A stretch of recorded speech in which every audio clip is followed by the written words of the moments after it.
नमस्कार दोस्तों, मेरा नाम है संजीव। आप देख रहे हैं एसके स्टडी पॉइंट। दोस्तों, आज की इस वीडियो में भारतीय राज्य व्यवस्था इंडियन पॉलिटी से 30 महत्वपूर्ण प्रश्न बताने वाला हूं, जो कि आपके लिए, आपके एग्ज़ाम के लिए बहुत ही इंपॉर्टेंट रह सकते हैं। तो फ्रेंड, अगर आप एक स्टूडेंट हैं तो ये वीडियो आपके लिए बहुत ही हेल्पफुल होने वाली है। वीडियो को पूरा लास्ट तक देखें। तो चलिए वीडियो करते हैं स्टार्ट फर्स्ट क्वेश्चन से।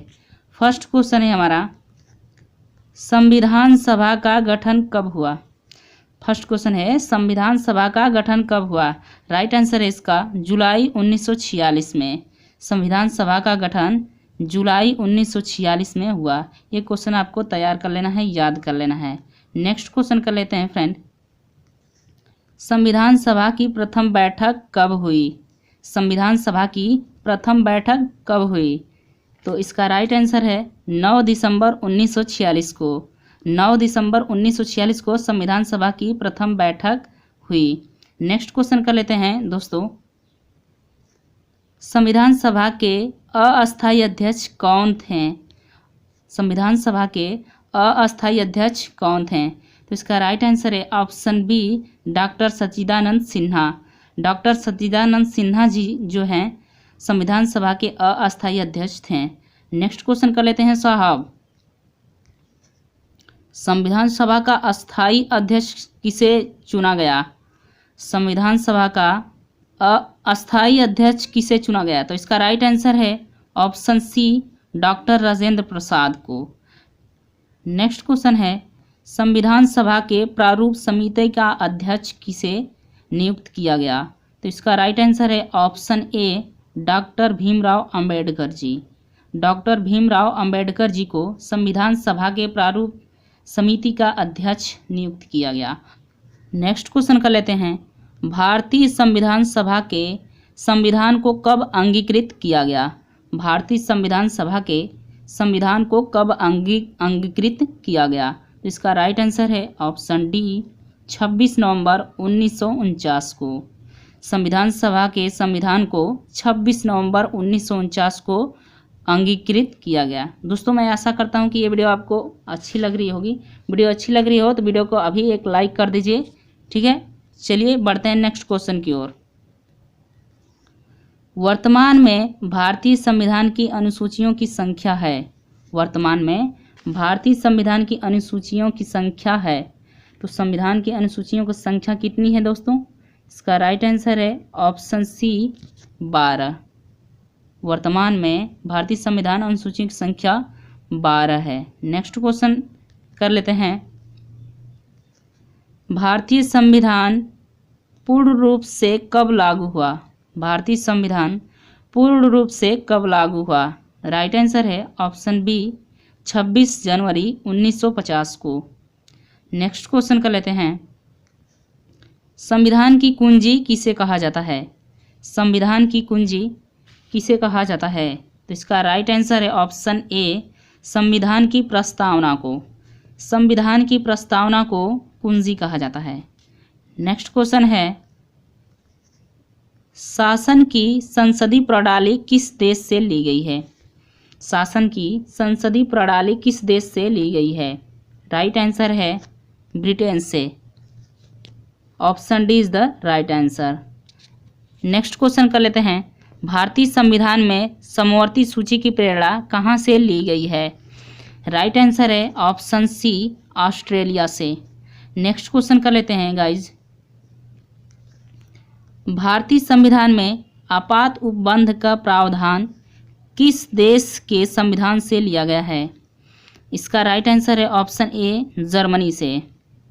भारतीय संविधान में आपात उपबंध का प्रावधान जर्मनी देश के संविधान से लिया गया है। नेक्स्ट क्वेश्चन कर लेते हैं फ्रेंड। नेक्स्ट क्वेश्चन है, मौलिक अधिकार का सिद्धांत कहाँ से प्रेरित है। मौलिक अधिकार का सिद्धांत कहाँ से प्रेरित है। तो इसका राइट आंसर है गाइज अमेरिका से। Option D is the right answer. Next question है, भारतीय संविधान के अंतर्गत संघ और राज्यों के बीच शक्तियों का विभाजन किसकी प्रेरणा पर आधारित है। दोस्तों, भारतीय संविधान के अंतर्गत 14 नंबर क्वेश्चन है, भारतीय संविधान के अंतर्गत संघ और राज्यों के बीच शक्तियों का विभाजन किसकी प्रेरणा पर आधारित है? तो इसका राइट आंसर है ऑप्शन ए, कनाडा। नेक्स्ट क्वेश्चन कर लेते हैं, अनुच्छेद 5 से 7 तक का संबंध किससे है? अनुच्छेद 5 से 7 तक का संबंध किससे है? तो इसका राइट आंसर है ऑप्शन बी, नागरिकता। अनुच्छेद 5 से 7 तक का संबंध नागरिकता से है। ये क्वेश्चन आपको याद रखना है friend, very most important question है।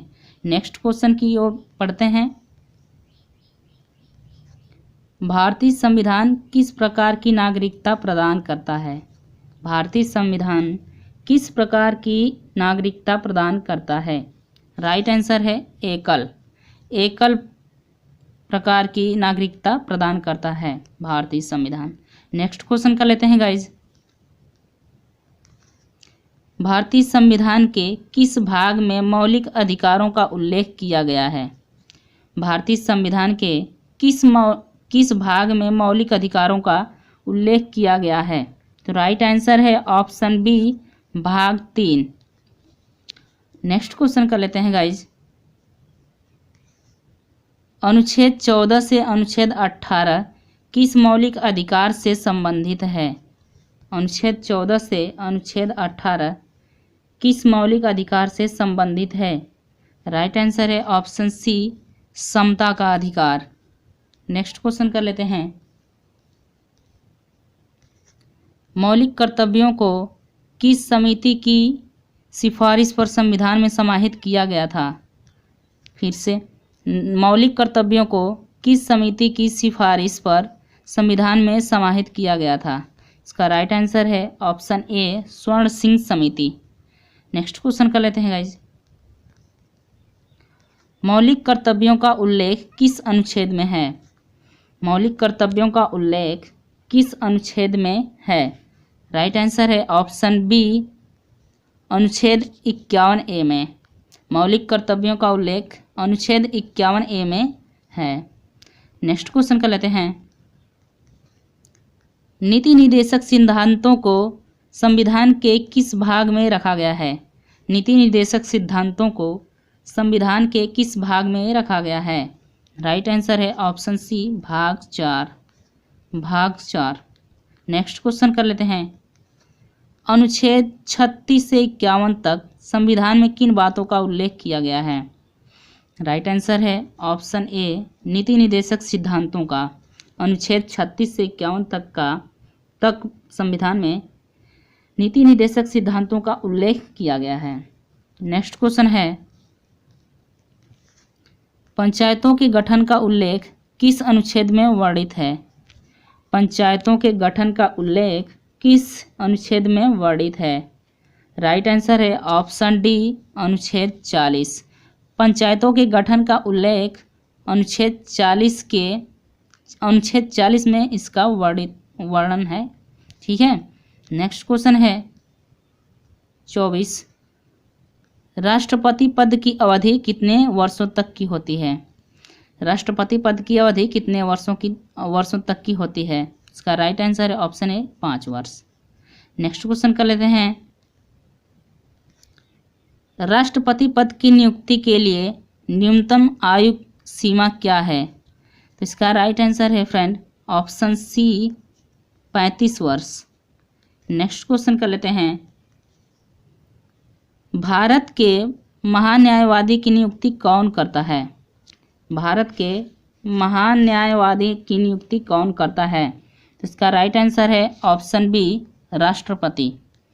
नेक्स्ट क्वेश्चन कर लेते हैं, अनुच्छेद 352 में किस आपात उपबंध का उल्लेख है? इसका राइट आंसर है ऑप्शन ए, राष्ट्रीय आपात। अनुच्छेद 352 में राष्ट्रीय आपात उपबंध का उल्लेख है।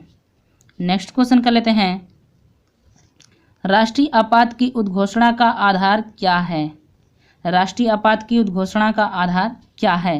इसका राइट आंसर है ऑप्शन डी, ये सभी, यानी युद्ध, बाह्य आक्रमण और सशस्त्र विद्रोह, ये तीनों हैं, ये सभी। इसका राइट आंसर हो जाएगा option D is the right answer, option D, ये सभी। नेक्स्ट क्वेश्चन है, वित्तीय आपात का उल्लेख किस अनुच्छेद में किया गया है? वित्तीय आपात का उल्लेख किस अनुच्छेद में किया गया है? तो इसका राइट आंसर है ऑप्शन ए, अनुच्छेद 352 में। अनुच्छेद 352 में इसका उल्लेख किया गया है, वित्तीय आपात उल्लेख। नेक्स्ट क्वेश्चन है, किस सभा का अध्यक्ष उसका सदस्य नहीं होता? किस सभा का अध्यक्ष उसका सदस्य नहीं होता? इसका राइट आंसर है गाइज ऑप्शन बी, राज्यसभा। किस सभा का अध्यक्ष उसका सदस्य नहीं होता? इसका राइट आंसर है option B. Option B is the right answer.